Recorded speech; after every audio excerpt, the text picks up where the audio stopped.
Sophie, welcome to Waterstones. Thank you. Thanks for having me. I'm very excited to talk to you about Maurice and Maralyn because I think it's a very unique book. This is a story that was actually very well reported at the time, and the protagonist wrote a book about their own experience. So I was wondering which of those things you had alighted upon that had sort of made you realise that it was right for a retelling, I suppose. Actually, none of their own work. I mean, that seemed to have, although I think one of them, their books, the one that sort of documents the voyage, is still in print, but it's definitely not in any bookshop that I've seen. And I found the story through someone else, the work of someone else, which was a wonderful Spanish filmmaker, and a guy called Alvaro, and he also runs a travel company. And I was researching a piece, I'm a journalist as well, and I was researching a piece about people who kind of choose to escape and live on water, or, you know, sort of abandon conventional land-based living. And he, as well as running this travel company, also collects, he's an obsessive collector of castaway stories, and he kind of has this website just full of all these stories, mostly of individuals, because they tend to be either sort of self-stranded or who've accidentally been stranded. And sort of buried among them, I found this little short film that he'd made about Maurice and Maralyn. And immediately when I saw a sort of image of them, I was like, hang on, a couple, that's sort of immediately interesting. And then I found out they were English, and I was like, oh, that's more interesting. And then I found out that they'd been adrift for nearly 4 months. And I was like, how on earth do I not know this story? And relatively recently, you know, it was only the early 1970s. And so I watched this film, and the film contained an interview with Maurice as an old man. And that just kind of got me immediately, because it's a very moving interview, but there's something about the way he talks about the experience that he had adrift in the middle of the Pacific Ocean with his wife that is just incredibly sort of humanly captivating, and something particularly about the fact that he's reflecting on it sort of 40 years after however many years after the event. And I was sort of sold from that point, but I didn't know at that point whether there was going to be enough material to actually write a book. I knew it was a story worth telling and you know, potentially worth more than just a piece or an article. But then sort of came the process of like finding out if there was enough to tell it with. Yeah, well, that's really interesting, because as you say, it could have just been an article, like, oh my God, what a fantastic story. And what you have done is you have sort of, it's far more fleshed out in this book, and I want to ask how on earth you have managed to achieve that. But what was the point at which you realised that it was going to be a book rather than an article or a piece? Yeah, it was only once I'd found sort of all the material, or most of the material, or actually really a key bit of material. So I quickly got hold of 117 Days Adrift, which was their sort of, I think, very successful at the time book. And I've met a few people who've read it or have it on their shelf. And it's often people who are, you know, real obsessive sailors, or, you know, people who are really into kind of sailing literature, but it's quite niche, and not many people I know have heard of it. So I sort of read that quite quickly, but it's very short, it's very factual, it's a very vivid about the sort of experience in its own particular way, but it's sort of limited to the experience, and I knew I wanted sort of more than that. And then it was quite easy to start tracking down sort of coverage, because they were briefly very famous, and so there was lots of sort of articles I could quite easily gain access to, but I knew there must be more out there, and so I enlisted the help of a brilliant archive researcher, a guy called Gregor Murbach, who dug out lots of sort of audio and video and sort of old newsreels, and had access to archives all over the world that I wouldn't have, you know, been able to get into myself. But actually the key thing was a tip-off from a very dear friend of theirs who sailed with them, a guy called Colin Foskett, who I'd sort of tracked down and started talking to and ended up spending quite a lot of time with. But he was like, oh, have you read the letters? And I'd seen a book online that I thought was by the same Maurice, but Maurice Bailey, and I hadn't got hold of it yet. And then I got hold of it, and it was a self-published book of letters that he wrote after Maralyn had died, so much, much later in life. And in a way, it's sort of covering exactly the same territory he'd already covered. It's a series of very detailed, quite laborious letters in his sort of inimitable style, which, you know, cover all the sort of adventures they had at sea. And it was sort of amazing having another telling of it, and it had more detail because he was sort of looking back on it all rather than rushing a book out just after the event.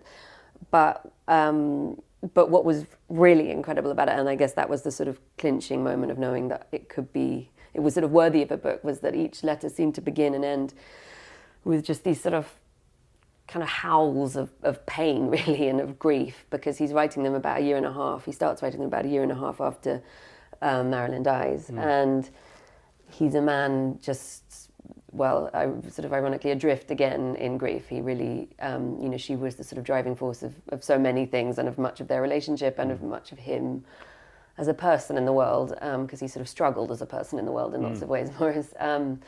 And so he just expresses that at length and in lots of different ways, and very honestly and very intimately, because he's essentially just writing them as a letter to one other person, although he ends up putting them in a book. And I found the book on secondhand Amazon or something. It's sort of out there. I think there were about 200 copies out there or something. That was the sort of the moment I knew it could be something more than just a piece. As you say, the book that they wrote on their immediate return, 117 Days Adrift, quite a dry book filled with lots of detail about boats and measurements and things like that. Yeah. And even with the sort of other bits of archival footage that you found, it's still quite a leap from there to be able to flesh it out into a piece of narrative nonfiction.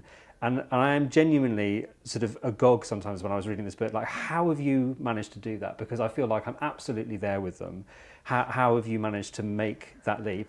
Is there much invention in the book, or is it simply a question of taking the facts that you know and just writing them in a way that makes them more accessible? Yeah, it's a really good question, and a really fair question, and I really wanted it. I'm a big reader of fiction, and I wanted it to read like fiction, but it's not fiction. Every fact in the book is true, and but I think I'm used to, I write a lot of sort of long articles in my journalism, and I'm used to sort of taking quite, I suppose, dry subjects and trying to make them as sort of narratively compelling or as sort of character-led as possible. And those are always the pieces I like to read the most, and the books I like to read the most, is where you've got sort of people at the heart of it. But I'm also, I suppose, used to sort of drawing on just anything you can. So there's a lot in the book which isn't from them necessarily. I spent I've never been sailing in my life, but I spent a lot of time watching like David Attenborough documentaries about the oceans, or like reading, I don't know, everything from like Moby Dick to like Rachel Carson books about the oceans, and like just all sorts of stuff. So there's lots of kind of description, and I suppose trying to kind of create atmosphere and a sense of what it would like to be at sea and to be adrift, which comes from all sorts of other places, and I feel like is a legitimate thing to do, and I'm not sort of attributing that to them, but it's more like, well, this is the ocean. When you're out in the middle of the ocean, this is what it's like, I guess. And so I guess it was, and then, I mean, thank God for Maurice's like, obsessive attention to detail, because you really, even though he wrote it in his sort of particular way, which could be very impenetrable and quite sort of laboured and sort of burdened, it's packed with detail, and he really didn't stint, so. And actually the other sort of blessing, although I wish they had been, and I wish they were alive, to tell me sort of everything, but there were a lot of friends and people who've been sailing with them who, namely Colin, who I could talk to at length, and who gave me lots of photos and lots of material. And there's that thing when you're talking to someone about a person that really brings them alive, that you can get those sort of micro dynamics and inflections and ways of talking and ways of being, and especially if, as Colin had been on a boat with them for 9 months or whatever, in most extreme circumstances. That was their second voyage, not the calamitous voyage. So he could just colour in so much, and that was incredibly helpful. But a lot of it is like, in terms of trying to create that sense of I don't know, something larger than the bare bones of it, is like, just sort of that kind of stitching together of anything you can kind of lay your hands on any colour and any emotion, basically, that you can find in the material. Before any of this happened with the boat and the shipwreck and the rest of their story, what I found really interesting was this sort of their meeting, because they're quite an odd couple. And I wondered if you could sort of talk a little bit about what it was you think about each of them that made them come together and become this sort of very tight unit, if you like. They are such an odd couple. And it's funny, quite late in the process, I tracked down Maralyn's half-sister, And she was sort of talking about them and their meeting and sort of saying, she could have had anyone. And like slightly implying like, why did she pick Maurice? But I'm glad she did. And I think, there was quite an age gap. There was not that big, but 8 years between them. But she was very young. She was sort of 21 when they met and he was that much older. And he, as a sort of, in the 60s, as a single man, he was out climbing mountains and flying planes and doing all these things all these sort of quite extreme, adventurous hobbies, which was part of his way of kind of dealing with what was otherwise, I think, an existence that he didn't enjoy very much. And I think that was very exciting to her, when she met him. And she like had this sort of innate chutzpah and adventurous spirit, but it hadn't found much form yet. She hadn't been able to express it yet. So I think he was a kind of passport to the world in a way. And she was living with her parents. She was an only child. She'd been adopted by her parents. And I think that I got the impression, again, from her half-sister Pat, that it was a very cozy, very loving, but quite contained, life and quite a conventional one. And it was probably expected that she would stay there, very much there, until she was married. And, I think for a lot of women of that generation, marriage was a sort of, a way out in a way. Yeah. And I think he offered a particular way out that she could see, oh, hang on, this isn't just going to be a conventional marriage, we could go places. Yeah. And so I can sort of get it from her point of view. From his point of view, obviously he just realised very quickly he'd hit gold, So I think he knew immediately that she had this sort of energy and optimism and light and life that he didn't feel he had in himself or in his life, and he knew he was onto a good thing. Yeah, they complement each other, I suppose, and it's only through those different facets of the character that they could probably go on to do these incredibly not reckless but sort of adventurous things that they did together.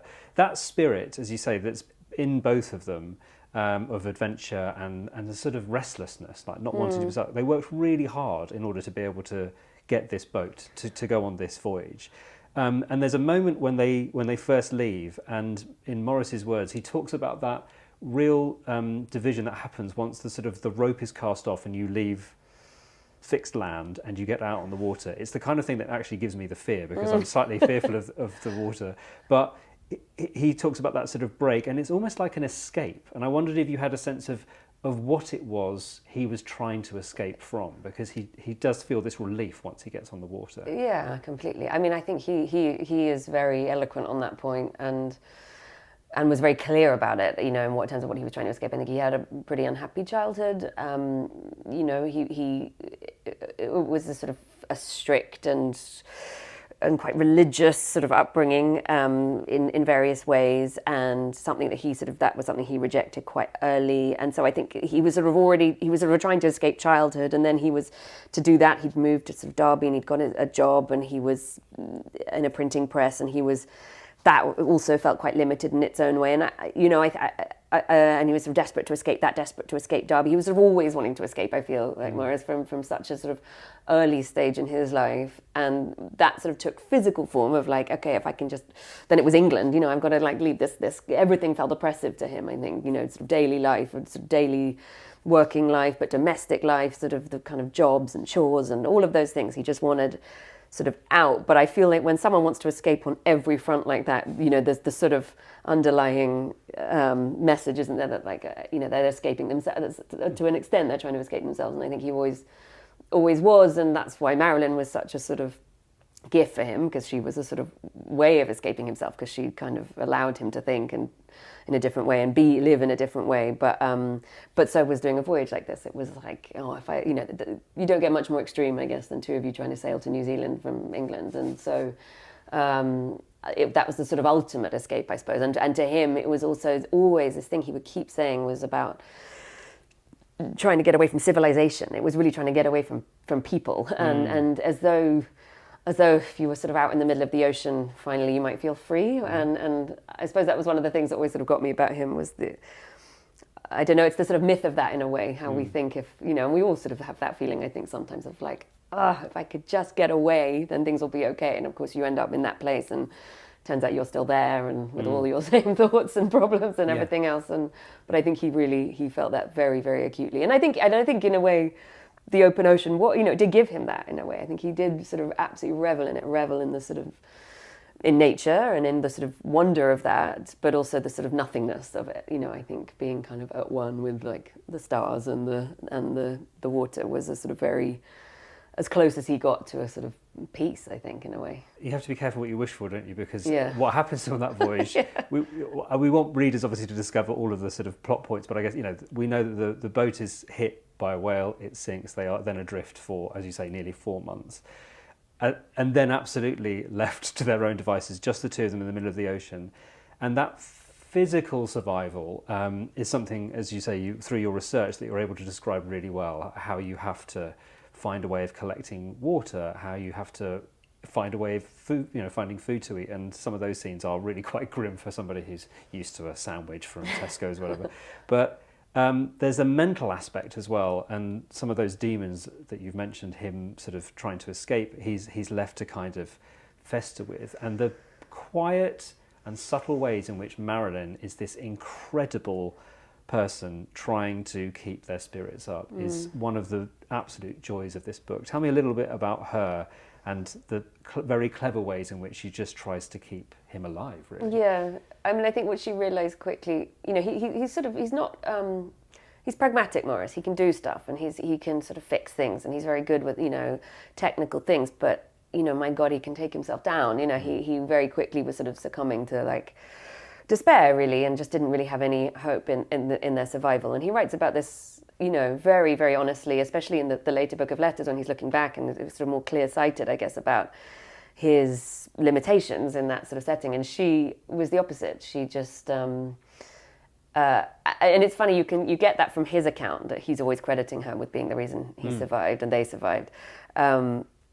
But you also get it in her. So I didn't mention before that one of the key sort of sources was the diary, that the sort of day-by-day diary that she kept while on the boat, on the sort of life raft that whole year, and you get it in there as well. You get this just absolute kind of, it's very factual, it's very precise, but it's just this kind of pragmatic stoicism, which means that everything is just a challenge to be overcome, and you just never allow doubt in. And there's these tiny moments when she will say something like, depressed or miserable, no hope, cold and wet or whatever.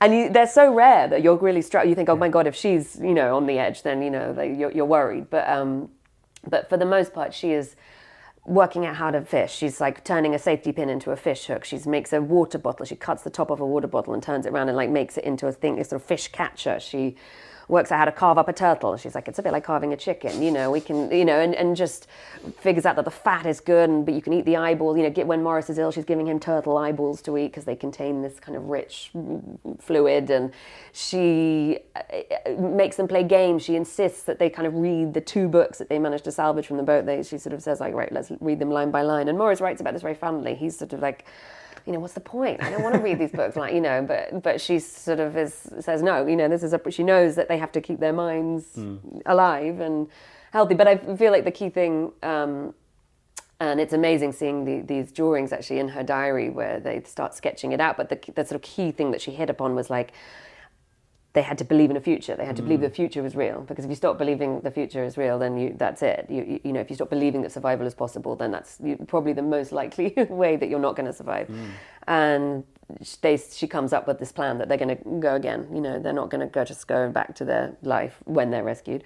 They're going to build another boat and set sail again. And they then spend, hour after hour designing their next boat and figuring out their next voyage. And this is this sort of project that becomes, and you see all the drawings of their designs in her diaries of this next boat. And then they start making, she starts making lists of provisions and meals and, all this sort of stuff of how it's going to work. And you can see it's become, it's sort of, it's partly fun, it's partly distraction, but it's absolutely this kind of like creed of like, okay, this thing, if we can believe enough in this future plan, then that will kind of carry us through, and that will carry, and crucially that will like give Maurice something to hold on to as he's sort of sliding ever deeper into his kind of depression, basically. The need to believe that you are going to be rescued is really tested for them, because it's not that they are completely isolated.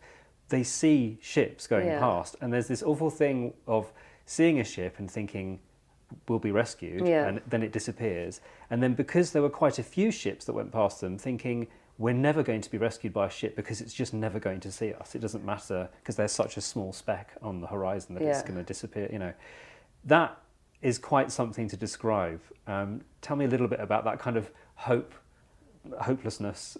They must have been dealing with a lot at that point. Yeah, exactly. No, I think each time, I mean, at the beginning, you know, it goes on its own sort of arc in a way, and it was a challenge sort of trying to make that kind of interesting because it just kept happening, this sort of like terrible cycle. But it's sort of, you know, it starts with great hope. They see a ship going past, and they do have some flares, but the flares don't work, and then they manage to sort of, you know, the next one goes past, and they manage to kind of get they've sort of, Maralyn, I think, is sort of like, managed to make some kind of homemade smoke flare out of bits and bobs, and she manages to get that going, but that isn't seen. And then, you know, when the next ones go past, that hope is sort of gone. They realise it's sort of, it's really hard to be seen.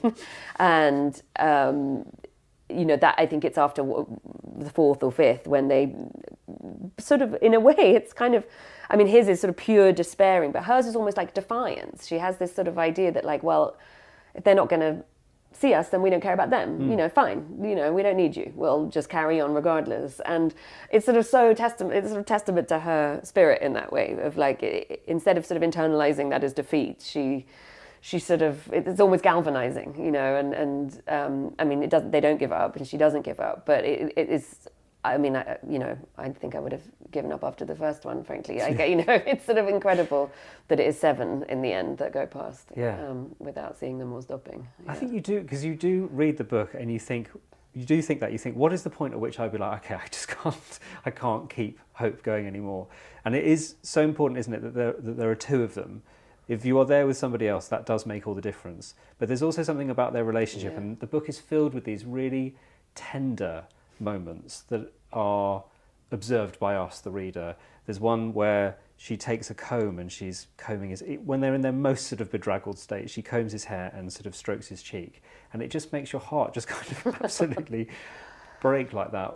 Tell me a little bit about, again, because that's your writing that helps bring that sort of thing alive. Why was that so important, I suppose, to describe their relationship? Yeah, well, I think that's what, I mean, going back to sort of the initial kind of encounter with the story, I think that's what just got me immediately, was like, oh, hang on, it's one thing sort of, we're so familiar in literature with these sorts of stories, right? They're kind of a classic, canonical kind of story, you know, the sort of survivor story or the shipwreck story. There's so many of them, but so often it's either an individual, or it's kind of, or it's Lord of the Flies, or it's a group, or, you know, or like reality shows. You've got, you know, but it's sort of so rare for it to be a couple and that sort of, you know, any couple event, you know, will know that life is a sort of series of tests or challenges, and that it's how you navigate those. But this is the sort of ultimate test, I suppose, and you know, how you get through something like that as a couple, who relies on who, what the sort of roles are, what I don't know, what it does to your relationship as well. And I was just very moved, I suppose, when I first encountered a lot of that sort of raw material of how they talked about each other, and how they talked about each other afterwards, you know, in interviews, and they were going to give each other a lot of credit. It was interesting. A lot of the sort of, you know, official sort of press and radio interviews they did, they would sort of, you know, she would often say, like, it was a sort of team, it was sort of such a team effort, you know, we couldn't have done it without each other. We bolstered each other when one was down, the other one would kind of step in, and it made it feel like this sort of, you know, lovely kind of seesaw effect. And he was always much more honest, self-effacing, but I think true that you know, she kept him going. And I don't know, there's something in sort of incredible in that, I think, and I just wanted to try and sort of understand that, and to sort of understand the interiority of that. You know, I feel like in a lot of nonfiction, you tell a story from the outside, and it was just very fortunate in this case that I had enough material from the inside, and you know, from them, and from their sort of inner experience of of this and of each other, and not just at this stage in their life, but sort of later in life as well. And that just felt like such a sort of gift. I wanted to kind of do justice to that, I suppose, the sort of, the inward version of it as much as the external. We were saying earlier about how the book that they wrote, 117 Days Adrift, is quite a dry text, and it feels like if they were writing that book today, a publisher would be instructing them to write a book that was really sort of filled with the lessons they learned from their experience. Yeah. And I wonder whether, from your experience of writing this book and really getting inside both of their heads, whether there were sort of lessons that you can take away from it, whether that's sort of in terms of relationships or marriage or even just basic humanity, because it feels like it's filled with these sort of little gems that kind of make you think that is what is important when the chips are down, that's what really matters. Yeah, wow, that's a good question. I don't think I feel any wiser as a result. No, I suppose I feel like, I don't know, it's what just is always like, it's what, I don't know, I suppose motivates me to write about anything is people and what, I don't know, how you kind of get through life and I suppose, for someone like Maurice especially, he found life really hard, as a child, as a single man, as an old man, and he had this sort of window of life with Maralyn where it was less hard, but he was still Maurice, and he was still grappling with things. And I suppose the thing that I took away maybe most strongly from that their sort of life raft, the chapter, was like that sense of, everything he'd been trying to do up to that point was to escape, to get away from people, and to sort of feel as free and alone as sort of possible. And yet actually the thing that meant he could survive was his connection to this other person. And I suppose, I don't want it to sound sort of trite, but it is that sort of sense of like, well, human connection is probably our greatest chance and the greatest gift that we can have. And you sort of abandon that at your peril in a way, and not to give away kind of what happens or how they survive, but it is absolutely through the great luck, but also through human sort of connection and presence and fortitude and and of other people beyond him and Maralyn, and I suppose it's that kind of, in a way it's almost, I don't make a political point in the book, but it's certainly a sort of, something I feel politically or societally, which is that those bonds are very key to the sort of fabric of everything, really. There's also that thing, because when they get back to the UK, which is sort of after quite an extensive publicity tour on their way sort of home, but there is this sort of almost comedy about returning to a normal life after you've been through something like that it feels incredibly mundane and sort of trivial compared to the survival they've been through. And it sort of connects to their spirit of adventure and restlessness, which is that for many people the sort of daily grind is mundane and trivial, and they would love to do something like build a boat and go to the other side of the world. Is that maybe another lesson that people can take, which is that if you want to do that, it's entirely possible for you to do that? Yeah, for sure. Although what I would say is that, and it's sort of something I love about them as well, is it's a hell of a lot of work, and it's and it's really grindy work, especially sailing. I mean, again, I'm not an expert in boats or sailing at all. I had to sort of read a lot and ask for a lot of help on that stuff, but it's a sort of amazing kind of paradox in a way, because it's all in this sort of name of freedom and getting out there and adventure, but what that actually means and what sailing actually involves is this complete grasp of minutiae and specifics and control and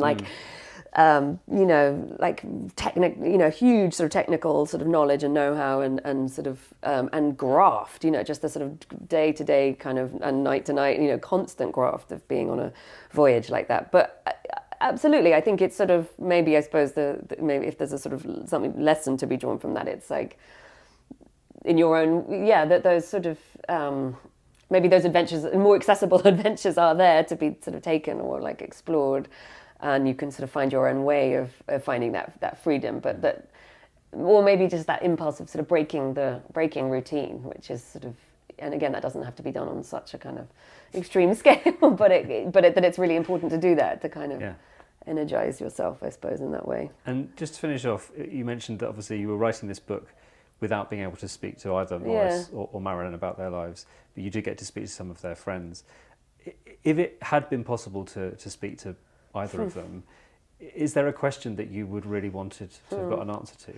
That's a really good question. I think if I could ask them, you know, there's this moment where they have to come back. They do another voyage and they eventually come back to England, and they sort of settle back down in a sort of life that's very similar to the life they left. And like, there's sort of practical and financial reasons why they had to do that. You know, they needed to sort of get jobs and earn money and pay a big tax bill, and you know, they've been away a long time, and there was sort of restrictions to their lives, as there are restrictions to all their lives.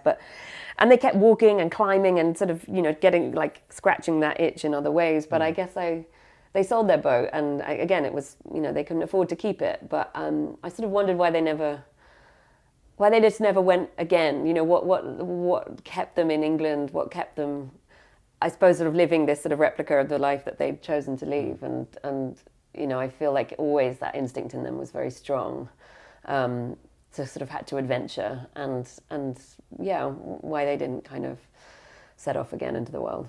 I would love to know that. Well, Sophie, it's just such a fantastic book to read about love and loss and adventure and all of those things. So thank you so much for rediscovering the story and telling it in such a brilliant way. Oh, thanks so much.